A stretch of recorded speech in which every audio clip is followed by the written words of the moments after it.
रडत बसण्यापेक्षा स्वतःचं ध्येय जग.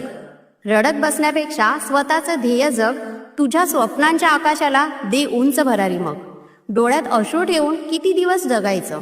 तुझ्यातल्या सामर्थ्याला आता जगासमोर आणायचं. कधी तुला थांबवलं जगाने, कधी शब्दांनी दुखावलं, कधी तुझ्या शांत स्वभावाला लोकांनी कमकुवत ठरवलं. पण लक्षात ठेव, तू स्त्री आहेस, जिद्दीची ज्वाला आहेस. तू निर्धारात बदल घडवणारी ताकद आहेस. जगाच्या भीतीने कधी पंख कापू नकोस. स्वप्नांच्या वाटेवर चालताना थांबू नकोस, कारण तुझ्या धडपडीचा प्रत्येक क्षण अमोल आहे. तुझ्या जिद्दीनेच उद्याचा सुंदर काळ फुलणार आहे. म्हणून आज स्वतःला एक वचन दे. अश्रूंना मागे ठेवून धैर्याला पुढे घे. रडत बसण्यापेक्षा ध्येयासाठी उभी राहा.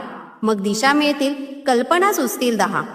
कारण स्त्री म्हणजे फक्त भावना नाही, ती शक्ती, जिद्द आणि प्रेरणा आहे. तिच्या स्वप्नांच्या प्रकाशानेच